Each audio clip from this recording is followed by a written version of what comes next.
Hey viewers, and welcome back to the Lonely Overlander. If you've been following along this summer, you probably already know my dog Lexi and I have been planning to do the Swisha Loop since last year. This was going to be our one big adventure for the season. And it was no doubt a great adventure, with hot, sunny summer weather, hundreds of miles of trails to explore over multiple days, and just enough of a challenge to the obstacles we encountered to keep our focus on the off-roading. Little did we know that on our last day of the loop, it was all going to come to an end with some pretty dire consequences.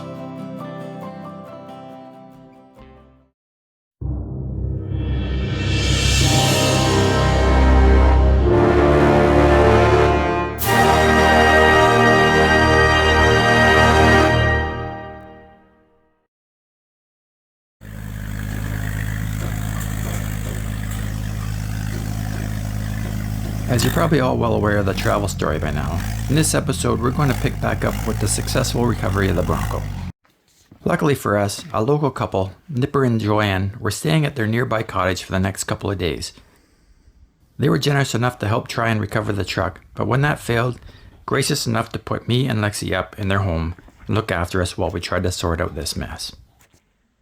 Even though we didn't succeed in getting the Bronco free, we did manage to ratchet it down to the bridge and pull it level, as it was at a serious risk of rolling upside down. However, once word got out on Facebook about our predicament, it wasn't long before some local help arrived to give a hand.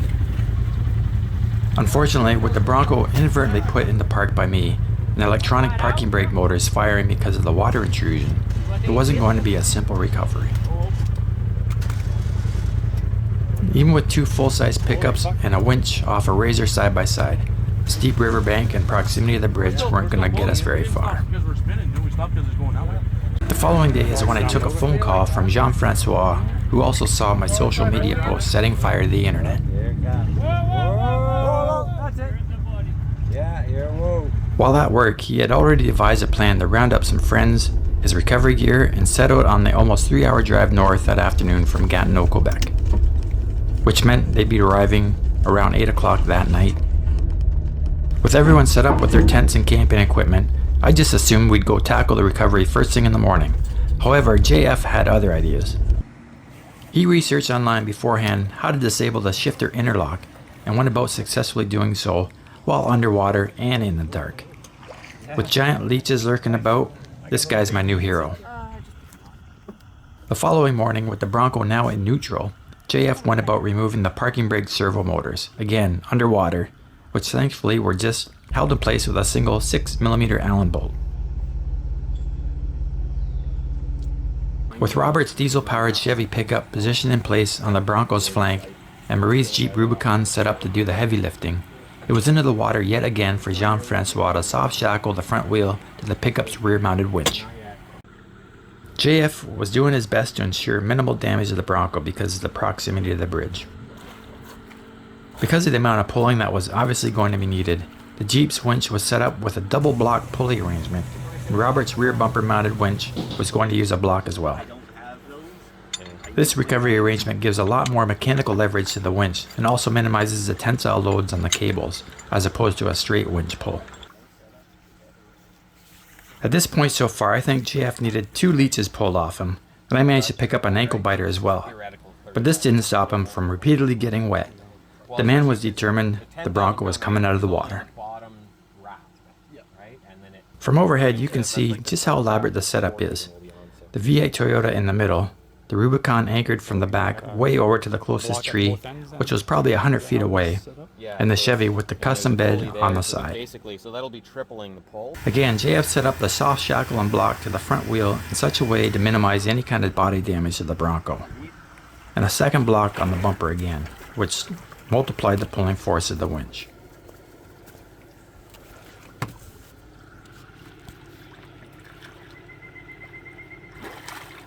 Looks good.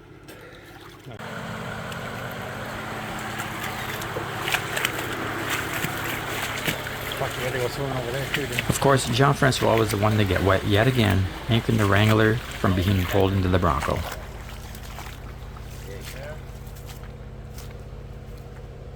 How you doing, Nipper? Good. Enjoying the show? Yeah. It ought to be something.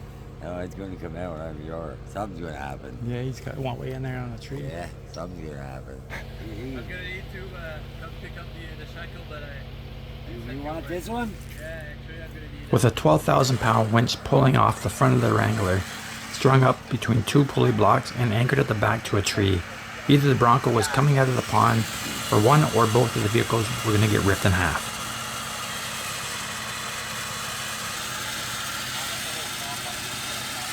The previous night saw a thunderstorm pass through, and the rainfall had the water levels definitely up this day.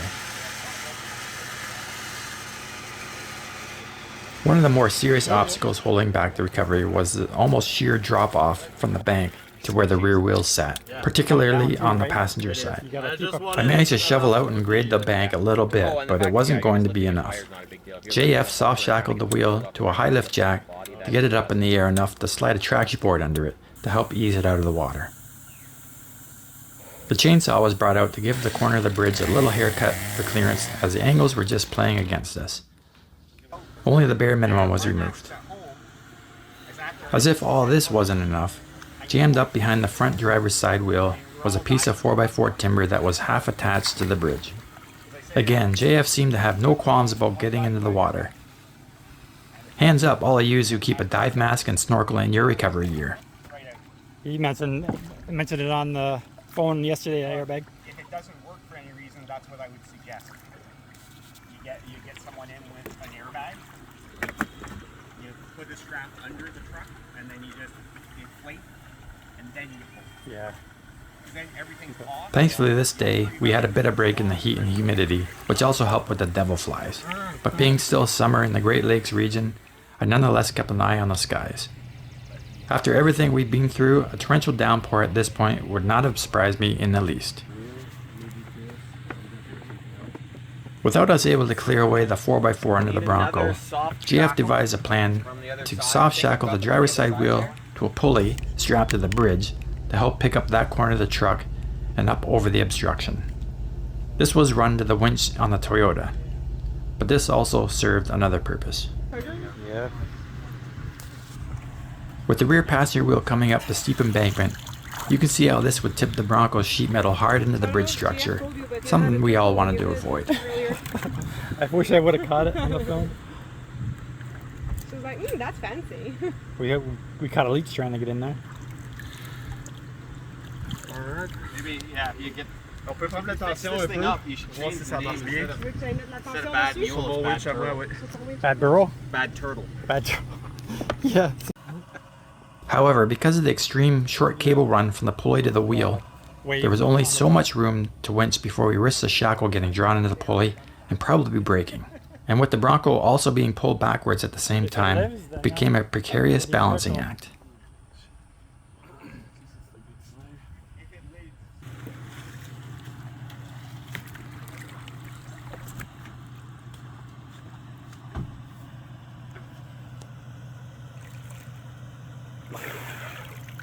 With both front wheels attached to winches now, we also needed to keep an eye on the steering direction.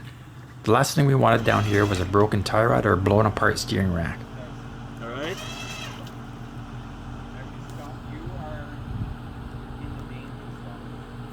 Are you... Well, I realized, but the point I saw on that is that girl. Yeah, right. So you still have tension, Robert? What's that? You still have tension on yours? You're asking if I do? Yeah. Let me see. I'll do a little more. Something's giving. Yeah, she's coming out of the water on your side. Yeah. Keep going a little bit. Want to see how it works? Now maybe the Jeep a bit. Truck moving backwards. Yeah.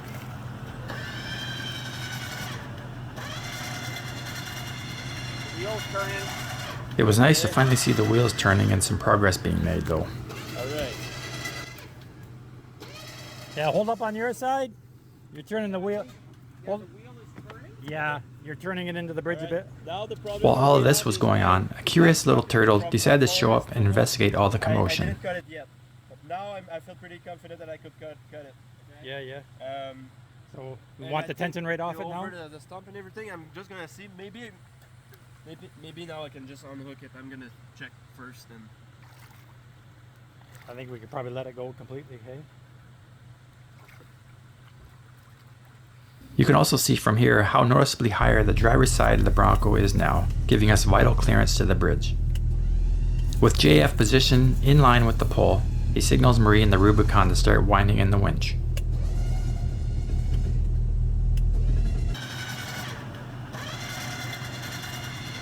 Wheels turning. Okay. All right.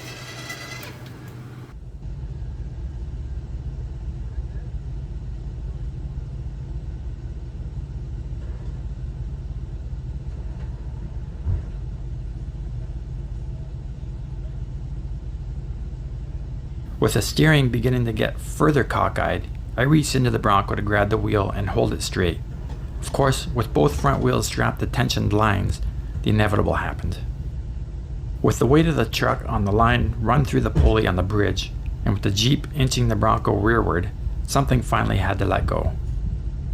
While holding the steering wheel in my hand, I got yanked hard passenger side by the winch to the pickup, and it fired me straight into the roof, and I got a good tweaking to my Maybe neck. now I can just unhook it. I'm gonna check first and. I think we could probably let it go completely, okay? Not always are the hazards of rigging a heavy recovery so obvious, but they're lurking everywhere, ready to bite. Of course, we lost a little ground with the bad mule lurching ahead a bit, but the good news was the line didn't break. We could bind the foreigner winch a little more still. So we could give some on the winch of the foreigner, just so we go all the way closer to the. Pour le tensionner ou le snap? Yeah, more tension on the foreigner, just like a. Is there enough room on the enough line? Il y a besoin de forerunner, d'avoir un peu de tension dessus. It looked like you didn't have Maybe- any cable left. Sorry. It didn't look like you had any cable. Well, you got a little bit of cable left.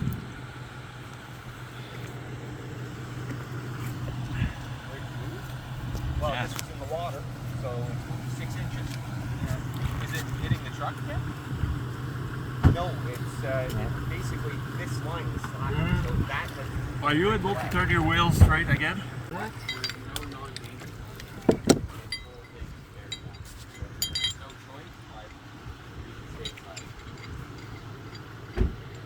I went through a big water crossing.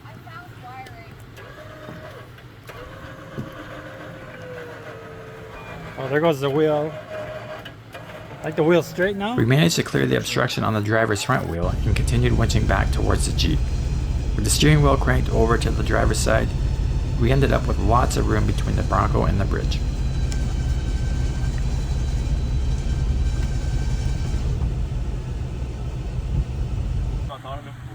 Is that passenger wheel right out of the water now? With the bridge pulley finally having done its work, it was cut free and the winch line of the Forerunner was cleared out of the way. We'd say it's ready to run.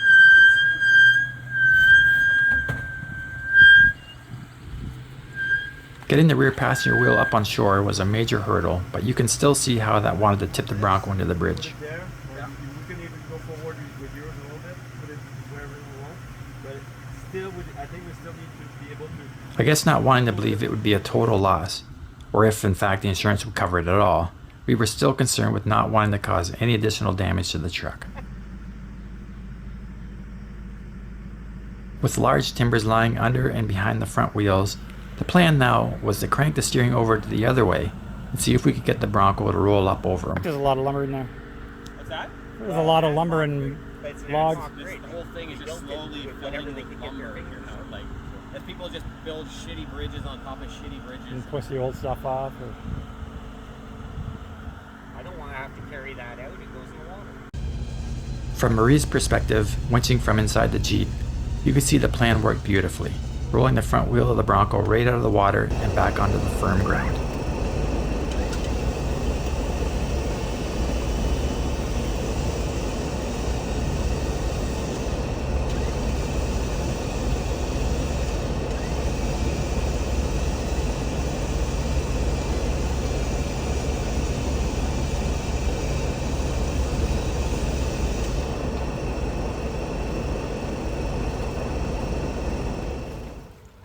Here you can see the soft shackle that was used in the front wheel, and just some of the scattered debris we had to deal with. But at this point, we knew we had it. Oh, that passed underneath, thank God.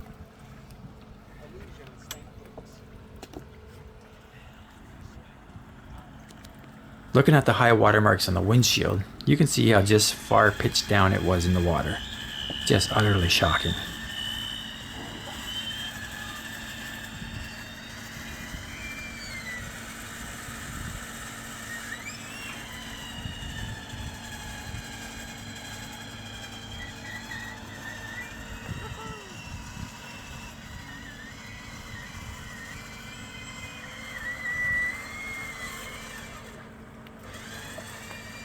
With a freewheeling but otherwise dead truck down at the bottom of this road, the next step of recovery was to tow the bad mule out using this clever tow bar setup that Jean-Francis put together.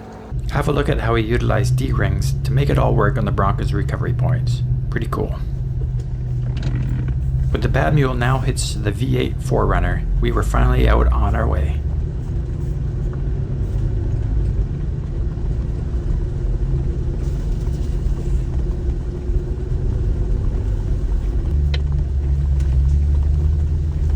Of course, it couldn't have all been so easy on the way out. On one particular section with a long steep hill comprised of loose rocks, the combined weight of the Bronco and the Toyota was just too much to ask of the tires and was just spinning. Because Marie was behind us in the Jeep, JF had us roll back and into the shoulder enough for the Wrangler to get by and strap us to the tow vehicle. It's not often you see a Jeep pulling a trailer, pulling a Toyota, pulling a Bronco. This alone should bring out all the keyboard warriors in the comment section. Once we made it to one of the main roads, JF had a trailer pre-arranged to meet us to load the Bronco onto.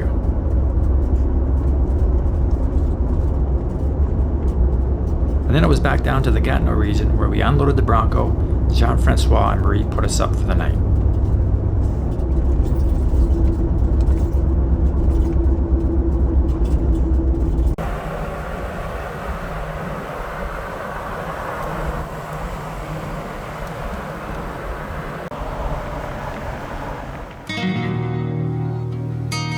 The following day, with the help from Kevin, who thankfully had the day off work, we went about removing my gear and accessories from the Bronco and finally arranging a rental pickup truck to get us back home.